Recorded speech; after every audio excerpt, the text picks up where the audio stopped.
In 1955, after the defeat of French colonists in Vietnam, the United States stepped in as the colonial power, and for the next 2 decades fought an increasingly brutal war of occupation.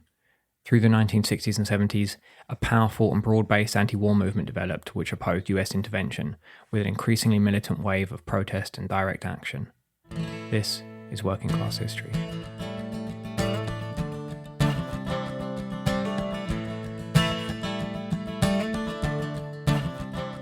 Hi, and welcome back to the Working Class History podcast. This 4-part miniseries is the final planned part of our intermittent series we've been putting out of episodes about the US war in Vietnam, Cambodia and Laos. In it, we're going to be looking at the anti-war movement which developed in the US. To learn more about other aspects of the conflict, you should check out the other episodes in the series. So in episode 14, we talked to Noam Chomsky about the geopolitics of the conflict and learn about the human cost of the war from a member of the Vietnamese Women's Union. In episodes 10 and 11, we learn about the anti-war movement within the US military. In episodes 21 to 24, we tell the story of the Columbia Eagle mutiny of 2 anti-war sailors. In episode 7, we talk about the wave of workers' strikes in the US during the war. And finally, the story of the movement against the Vietnam War very much intersects and overlaps with the Black Liberation Movement. We will be producing more episodes on this in future. Our episode 12 is about revolutionary black auto workers organising in Detroit with the background of the war. We've been working on this miniseries for just under 2 years now and have put in a lot of hours. This is only possible because of generous support from our listeners on Patreon. If you appreciate what we do, please consider supporting us if you can at patreon.com/workingclasshistory, link in the show notes. Patrons get early access to episodes, exclusive bonus episodes, and other exclusive content and benefits, like you can listen to this whole mini-series now. We were very happy to be able to speak with a number of people who played an active role in the movement and shared their experiences with us, especially given current events, where a mass social movement is sweeping the US and internationally, the Black Lives Matter movement, which re-emerged following a succession of current and ex-police murders of unarmed black people, including George Floyd, Breonna Taylor, and Ahmaud Arbery. For context, listeners should bear in mind that these interviews were conducted between late 2018 and early 2019. My name is Vivian Rothstein. I live in Santa Monica, California. Well, my name is Omali Yeshitela. I was born Joseph Waller in St. Petersburg, Florida in 1941. I'm Cora Weiss. I live in New York City in the United States.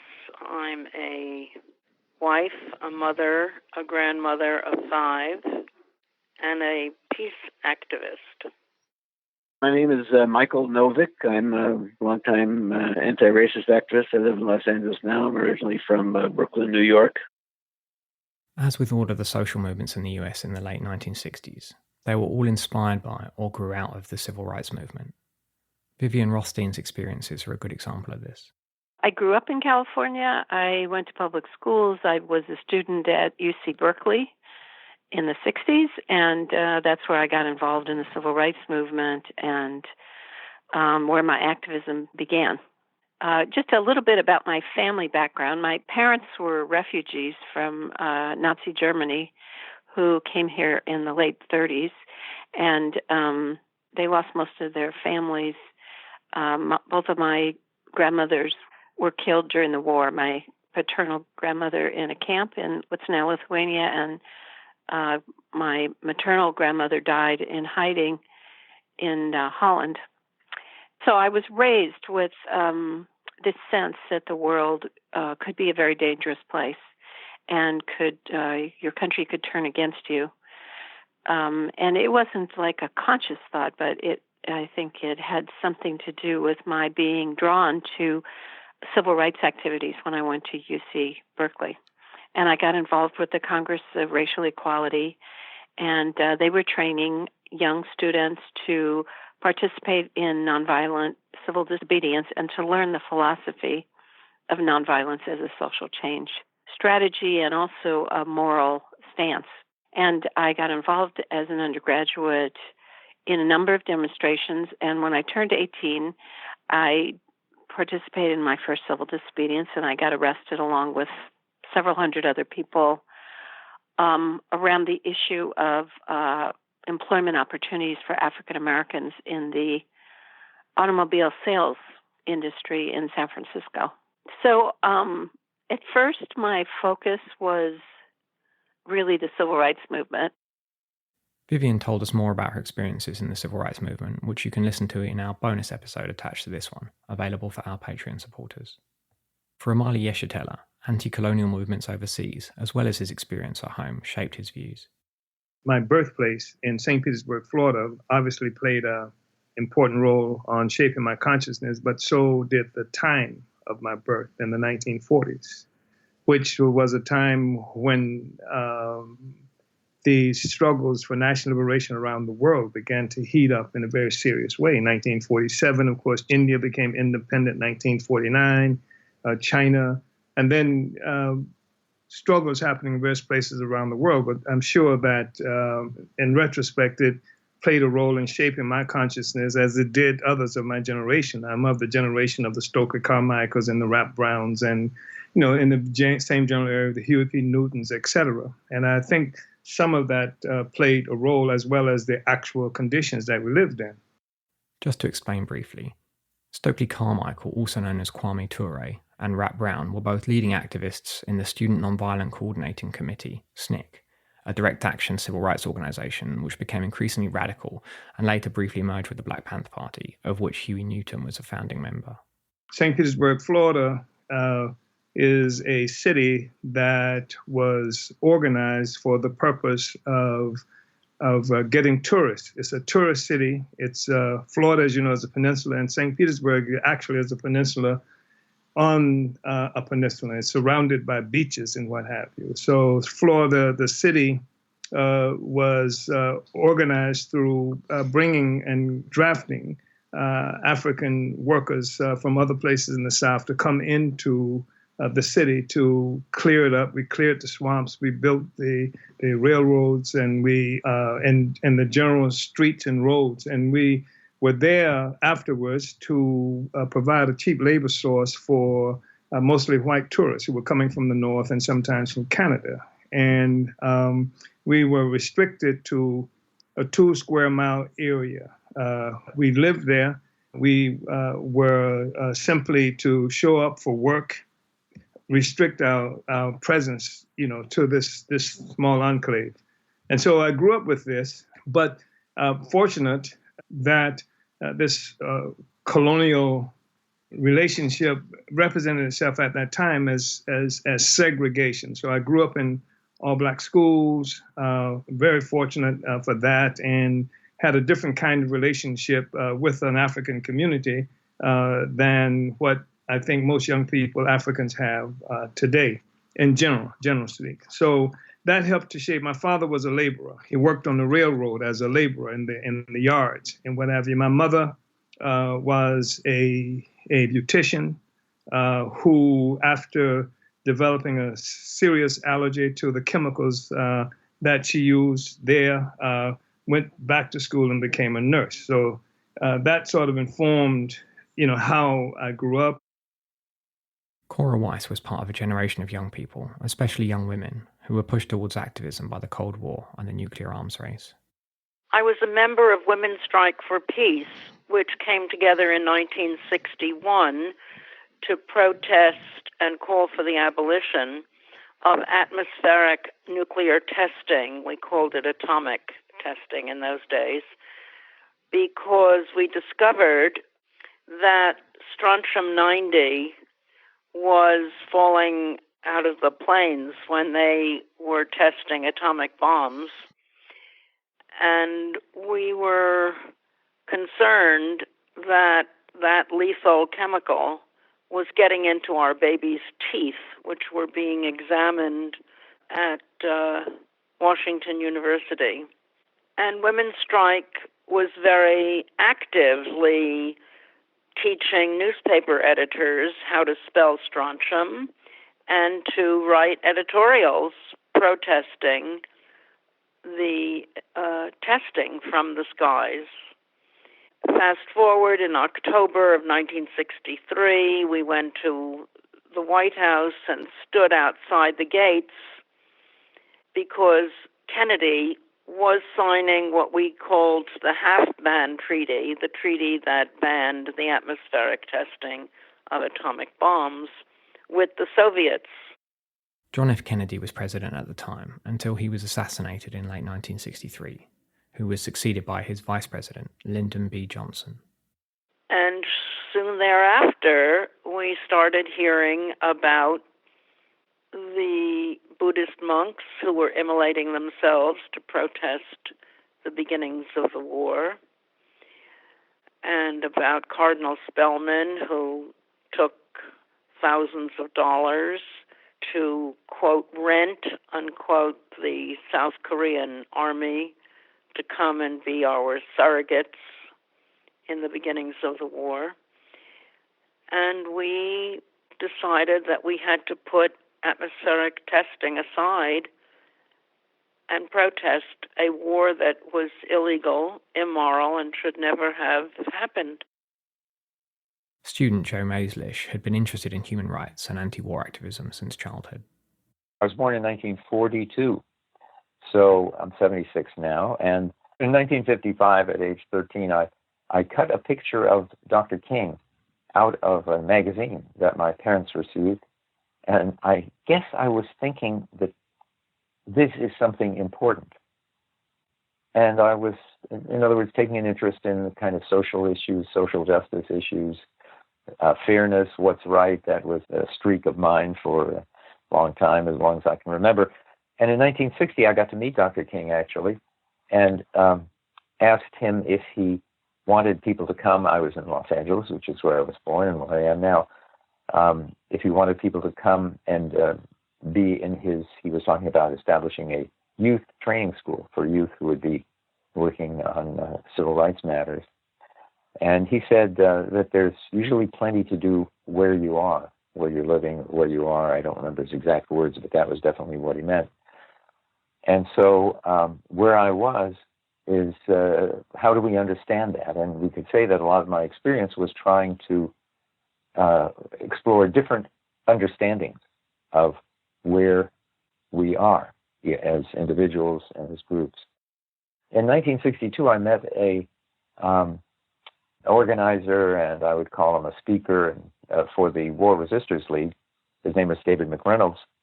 Unfortunately died about 6 or 8 weeks ago. One of the first few to burn a draft card publicly. I think that was in 1965. But I met him in 1962, around the time of the Cuban Missile Crisis, and listening to his talk, the way it affected me, I don't know if he said this directly himself, but the way it affected me was to say, the nonviolent activism for human rights that I've been interested in and which I started supporting actively in 1960, that these principles can be applied internationally wherever humans are. So my situation also was an undergraduate student, and then from 1963 on, a graduate student in history, U.S. history, and it was social and labor history were my main interests. And so by 1964 or so, I was paying attention to noticing about the war itself and other things too. I mean, what had happened in Africa, the dislocation and killing of Lumumba in 1960. Here, Joe's referring to Congo's first post-independence prime minister, the socialist Patrice Lumumba, who was deposed and murdered in a coup sponsored by Belgium, the former colonial power, and the US Central Intelligence Agency, CIA. At the time of the Democratic National Convention, which was in Los Angeles, and at which I served as a press page. So I got to distribute news releases to media people there. And I got to hear Eleanor Roosevelt speak for a good portion of her talk there. And so, various inspiring things like that. In 1964, I met many people involved in the civil rights movement and the activism in the South, but also in Los Angeles and California, in working with partners that I met through my studies at UCLA and others. Michael Novick also became involved in the movement at university, while young men were being drafted into the army and sent to fight in Vietnam. Well, as a student, high school and then Brooklyn College, my father is an immigrant, was an immigrant from Poland, came here in the early 30s. My mother was born here, but most of our family were immigrants from Russia. I went to Jewish parochial school, yeshiva, through elementary school and high school, and then I went to Brooklyn College, which was and is a 4-year public college, part of the city university system. And at the time that I was there, most of us had what were called 2S deferments from the draft. At that time, there was, obviously during the Vietnam War until almost the end, compulsory military service. People were called up by the selective service boards and, inducted into the military. And college students had a deferment. Other people, there were other various deferments. There were divinity deferments for people, practicing ministers, medical deferments of different kinds. So I was involved. I got involved fairly early on in college. I started college in '64, and by that time, there was the beginnings of an anti-war movement, pretty visible. And I got involved in struggles on campus around free speech. The campus was very, very restrictive at that time. There had been the history of the college was sometimes called the Little Red Schoolhouse. There was a long history of communist and socialist activity on the campus, and it got purged very, very significantly a couple of times. And previously to my being there in the 50s, they ended the student newspaper, which was called the Vanguard, replaced it with something else called the Kingsman. Kings County is the county of Brooklyn in New York. And they also eliminated the student government entirely. So because the couple of student body presidents came out against the Korean War, and so that was considered practically treason. So when I came to school, there was not really a student government at all. It was like a council of people from different clubs on campus, and a lot of the clubs were kind of secretly political organizations. So I think there was a club called the Open Road Society, which is really secretly the Student Peace Union, but they couldn't get recognition as the Student Peace Union, so they claimed that they were interested in hiking and other things like that. And eventually there were a few political clubs allowed to form. I got involved with that, and eventually with SDS, which is Students of the Democratic Society, did form a chapter on the campus. For Vivian, a shift in focus from civil rights to the Vietnam War came when she was invited on a trip to the Eastern Bloc. So I was aware of the war. I was aware in the South that people were starting to get drafted. It was not a major focus of mine until, at least in terms of my activities, until 1967, when I was asked to participate in this conference between American activists and peace activists and representatives from North Vietnam and from the Liberation Front in South Vietnam. So I went as part of a delegation. I think there were about 40 Americans, clergy, professors, community organizers, pacifists, student organizers, and we went to Bratislava, Czechoslovakia, and we met and learned about the whole history of Vietnam, the history of the war, the French involvement in Indochina, and about the development of something called a provisional revolutionary government in South Vietnam, which was like an alternative to the government that our Washington leaders were supporting. So that was my first really hands-on experience and being immersed in the war in Vietnam. When I was a student, I went to some teach-ins about it, but the civil rights movement had been my focus up until then. Michael actually supported the war at first, until one day his mind was changed. I started in college. I was actually briefly somewhat on the right. That was my rebellion, because I grew up in a labor union household and, religious. And so my idea of kind of breaking out of the mold was to try to explore, kind of, I guess you'd say, right libertarian. So there was a group, as those different student groups, there was a campus group called the B'nai B'rith Girls, which B'nai B'rith is a Jewish fraternal organization. And they had like youth organizations. And so the BBG, as it was known, invited a few of us to come talk about the war. and I was supposed to be the right winger. And in the discussion, there was somebody from, I think, the Bureau of Government Research or something like that, which is not a government agency. It was just a student group. And then there was somebody who was already in SDS. This was before I joined it. And in the course of the discussion, I basically convinced myself that I thought the war was wrong, although I was supposed to be there speaking to defend the U.S. role. As we talked about it more and more, I just felt that the war was an improper interjection of the United States into the affairs of the Vietnamese people. I wasn't quite at the point of, supporting the struggle of the Vietnamese, but I came to a conclusion in the debate that I was actually against U.S. involvement. So it's kind of a little ironic. And then I moved fairly rapidly to the left based on that conclusion. By 1965, Vivian was becoming more involved in the anti-war movement. I did go to the first national demonstration in 1965 in Washington, D.C. I think it was December. That was organized by Students for a Democratic Society. And that was, I think it was organized by Carl Oglesby. It was one of the very first national demonstrations. Women's organizations in particular were very active.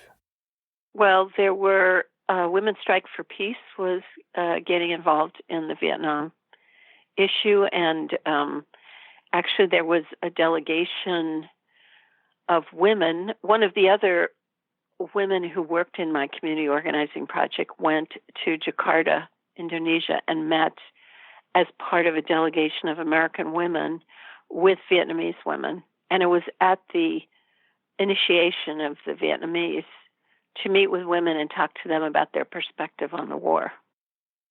Cora also took part in specifically women's groups.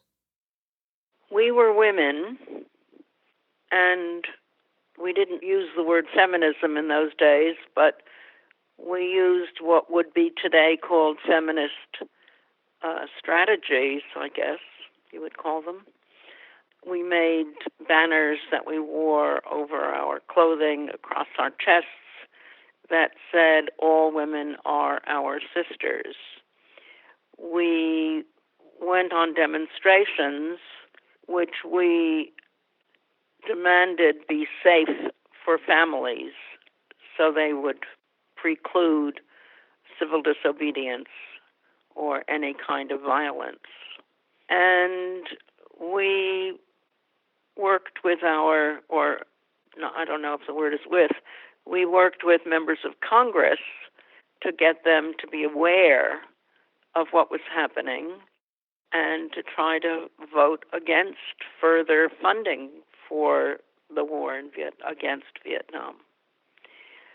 So we did lots of different kinds of things. We spoke.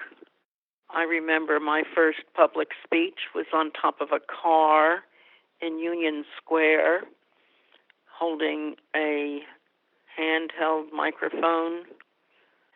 And we were dressed to the nines. We always went out in high heels and gloves and looking like proper women. And that's how it all started. Unlike Michael and Joe, Omali had already served in the military, and despite experiencing appalling racism, at first he actually wanted to volunteer to go to Vietnam. We hear more about his earlier experiences in the army and the civil rights movement in our bonus episode for patrons. Rather than a straightforward war, Omali came to see Western intervention in Vietnam as an example of colonialism, the same system which subjugated black people in the United States. Initially, as I mentioned to you, I knew nothing about Vietnam. I'm volunteering. I'm trying to go to Vietnam to get out of Georgia. Georgia was so bad that I said I would rather send me to this place called Vietnam, where the advisors are. But after a while, the movement began to develop. It wasn't just that the civil rights movement influenced us. I considered a certain kind of development that happened within the movement because we began to make the links between what was happening to people in Vietnam. Fanon pops up talking about Algeria. We've seen the same phenomenon that's occurring. So we began to raise the questions, about colonialism. Frantz Fanon was a leading anti-colonial philosopher, psychiatrist, and revolutionary from the French colony in Martinique, who was a key supporter of the Algerian War of Independence against France. In a moment, Omali mentions Malcolm X, the Black Power activist who hopefully needs no introduction, and he also mentions James Foreman, who was another leading activist in the SNCC, and later was part of the League of Revolutionary Black Workers in Detroit. Malcolm X mentions colonialism. Fanon talking about colonialism. Foreman begins to talk about colonialism. And what begins to happen is that began to really influence how we saw things. And for us, the movement with Vietnam was not like an anti-war movement as much as it was a unity of purpose, fighting against the same kind of system and imposition of foreign domination on the whole population. And so that's what began to inform our politics. And Malcolm was, probably the earliest public figure that was making the connection about Vietnam and scorning the civil rights leaders for demanding, nonviolence on part of Black people. And Malcolm was criticizing the French in Vietnam and was making these laudatory statements about how the Vietnamese, with nothing but a bowl of rice and a blade, took on the French and the best military forces at the time, and how the people who resisting can win. And Malcolm was, so Malcolm played a big role in that. And you may remember that at one time in this process, Huey P. Newton of the Black Panther Party actually suggested to the Vietnamese government that he was willing to send forces from the Black Panther Party to fight on the side of the Vietnamese. This is what was happening in our communities. And so it wasn't like the civil rights movement influenced us. It's like we developed beyond that. And just talking about this empty thing called racism, where people were taking courses and learning how to be unlearning your racism and what didn't change anything on the ground for African people. We began to understand we had to be free. Nkrumah was, talking about Africa and uniting Africa and African people.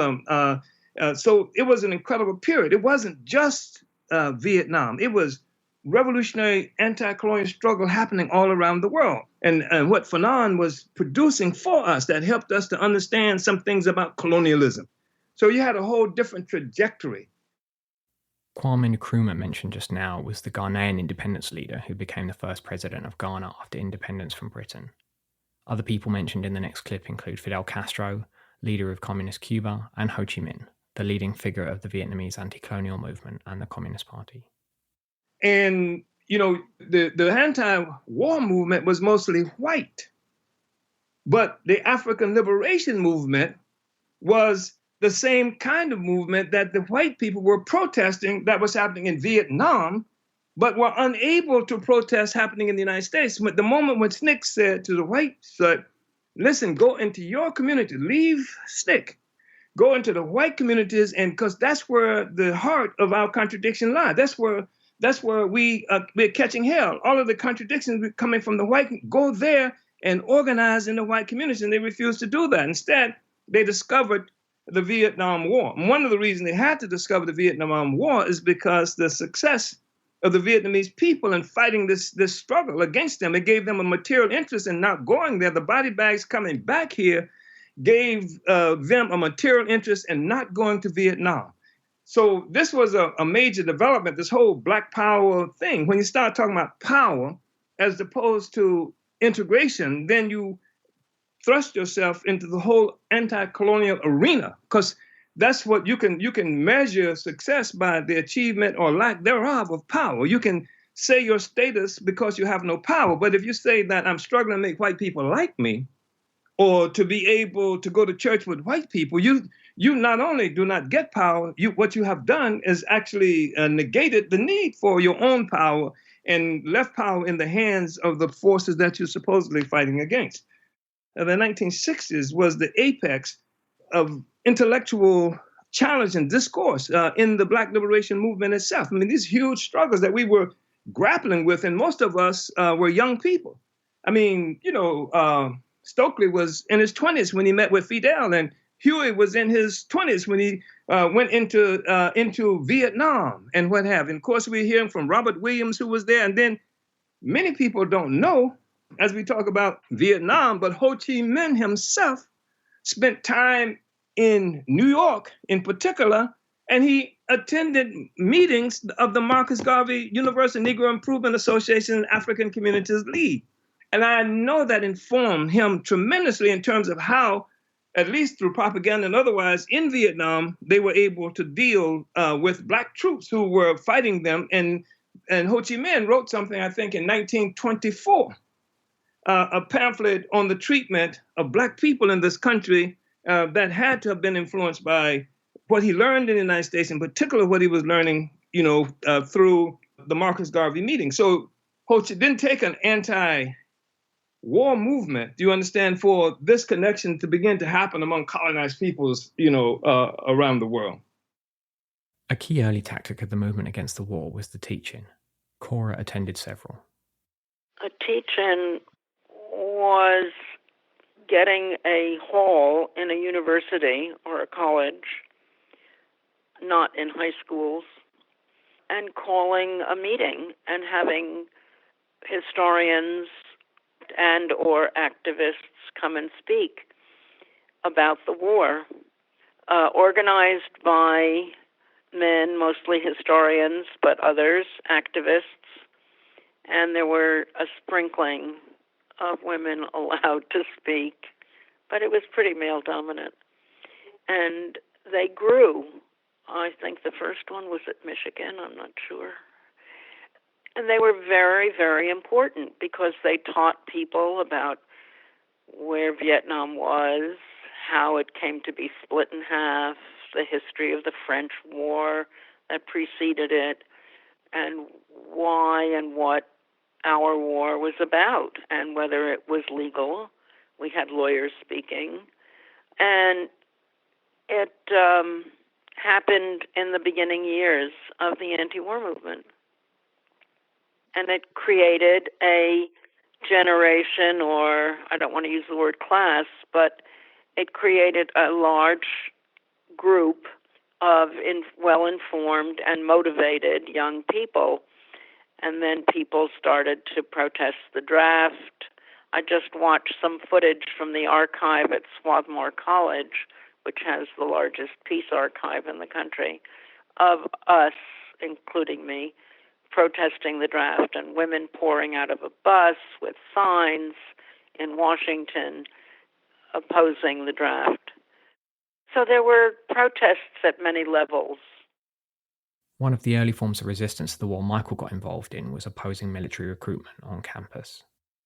In 1967, we had a major strike. The Navy came to recruit. By that time, I'd actually been elected student body president. We had the first campus-wide elections for student body officers since the Korean War, basically. And I was elected. So, but there was still a lot of very restrictive regulations. There were only about 2 places on campus that you could circulate literature at all, which were basically 2 tables in front of the administration building. And the fraternities had 1 table and the Navy had the other to recruit people to the Navy. And so SDS set up a table of its own, not even demanding the Navy get off the campus, just trying to do some counter-recruitment in a sense and educate people about what the Navy was doing, even though obviously they're in the Navy, but the naval vessels were offshore Vietnam and firing rockets and using vessels, for aircraft carriers for aircraft to attack Vietnam. And so the assistant dean of students came out and told the students to leave, and then they didn't leave. And then the regular dean of students came out and told them they were suspended, maybe even expelled, I forget. And eventually the police were called. They dragged people down the steps of the administration building by their hair and caused a big ruckus. And so we had a student strike. I can't say the strike was exactly against the war, although the idea that, the Navy could recruit and students couldn't protest against that was part of it. And we did shut the school down for several days. I had been the previous year, actually, when I was elected, there was something called the National Student Association, which was the main kind of organization in the United States, mostly representing student governments.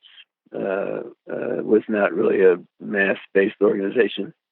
But we went from Brooklyn College to University of Maryland, where the conference was being held. And this was right after the disclosures came out that the CIA had basically been running the international operations of the National Student Association, along with a lot of other things. There was an expose in Rampart magazine that talked about the role of the CIA inside the AFL-CIO labor union, inside the National Student Association, inside various newspapers and academic institutions in the United States. And so there was a counter-convention that was run by Students for Democratic Society, talking about the war, about the role of the CIA, and about U.S. imperialism. So coming back from that, as we came on campus, that's part of what led to the strike. We also did draft counseling, trying to get people to see what their options were. I believe that was the year that they started to institute what was called ranking, which as they needed more and more troops from Vietnam, they had to start lifting the student deferments of college students. And so they said they were going to do that based on your order of how well you were doing academically. So schools were told they had to come up with a ranked list of students, and so we were involved in protest against the whole concept of ranking the students in order to decide who would get drafted. And there was so much protest around that around the country, they switched to kind of a lottery in which arbitrarily people would be given a number, and based on the numbers you got, you might lose your student deferment and get called up into the military. Joe began his anti-war activism after the Gulf of Tonkin incident. This was a minor confrontation between a US Navy ship and the North Vietnamese Navy on the 2nd of August 1964 off the Vietnamese coast. During it, 4 Vietnamese sailors were killed, but there were no US casualties. The US then claimed that there was an attack by Vietnamese vessels on the 4th of August as well, although the Pentagon Papers that got leaked by an anti-war analyst called Daniel Ellsberg later showed that this was false. In 1965, there was my first specifically anti-war action. I remember it was the Gulf of Tonkin incident had taken place in 1964. And in 1965, in the end of January or February, the U.S. started to bomb the territory of North Vietnam. U.S. forces started to do that. And I knew that whatever was going on there didn't warrant that kind of a response unless it was meant to terrorize, and there wasn't just no sufficient justification was offered in my thinking, and except stuff that I suspected was lies. And I suppose I took as much personal offense for having my intelligence insulted by being lied to, not me alone, of course, as I did for the destruction. But anyway, I joined some friends on a drizzly night in Los Angeles, a dozen of us or so parading around in a circle in the drizzle in front of the existing federal building at that time. Now there are a couple others also. In that building, I was later prosecuted. It was just about 3.5 years later. So that was 1965. I attended and helped in a way to publicize some of the teach-ins that were famous all over the place at UCLA. And in 1964 and 65, I was part of the LA version of the student free speech movement, which was favoring no restrictions on student groups being able to invite whom they wished as speakers and collect funds for various causes on the campuses. In the spring of 1965, my brother was a student, undergraduate student at Berkeley, my younger brother, and I went there with some friends for a couple of days of a Vietnam teach-in. It was called the End the War Teach-in, something like that, for a few days on the Berkeley campus. Some amazing things happened. We got a telephone call from Bosch, the Prime Minister of the Dominican Republic, who was about to be deposed by a popular movement and the occupation by U.S. Marines. And he talked to this teaching, and here we were in a field, and somehow people had hooked up the audio, and we got to hear him speaking. So there are various inspiring things like that. In taking a walk with my brother afterwards, I remember we were crossing a street in Berkeley, and I said, I think neither you nor I are going to participate in this war as soldiers no matter what happens. And he said yes. That was pretty important for us. I mean, that was our kind of bottom line, whatever we did. It's a story everyone should know. It happened half-century ago all across this sprawling nation. The rising of a generation. It started slow and then gained speed. That brings us to the end of part 1 of this miniseries. As a reminder, this episode has a bonus episode attached for our Patreon supporters, which we think is one of our best ever, including testimony from Omali Yeshitela and Vivian Rothstein about their involvement in the civil rights movement. Some of our interviewees are involved in ongoing projects. We've got information and hyperlinks to all that on the webpage for this episode on our website, workingclasshistory.com. Link to that in the show notes. Omali Yeshitela is chairman of the African People's Socialist Party, and Michael Novick works on Turning the Tide and Change Links. As always, we've got more information, photos, sources, and links on the webpage for this episode. We've also put together a playlist of Vietnam War protest songs. You can check those all out on the link in the show notes. Our Patreon supporters can listen to all 4 parts of this miniseries now, as well as 3 bonus episodes. For everyone else, subsequent parts will be out each week. You can listen and support us at patreon.com/workingclasshistory, link in the show notes. If you can't spare the cash, that's totally fine. We know that times are hard, especially right now. But we would still really appreciate a 5-star review on Apple Podcasts or your favourite podcast app, and please do share our episodes on social media and tell your friends about us. Huge thanks to all of our existing Patreon supporters. This miniseries is the culmination of many hours' work over a 2-year period, and simply wouldn't be possible without your generous support. Thanks to David Rovics for providing the theme music for this episode. They couldn't stand by. Links to that in the show notes. Thanks to Jesse French for editing this miniseries, and thanks to you for listening. Catch you next time. Even back then, some of them knew they had to be careful what they tried to do. Rulers who miscalculate can lose control of their ship of state. In order to govern, you need consent, and all of that just up and went in 68.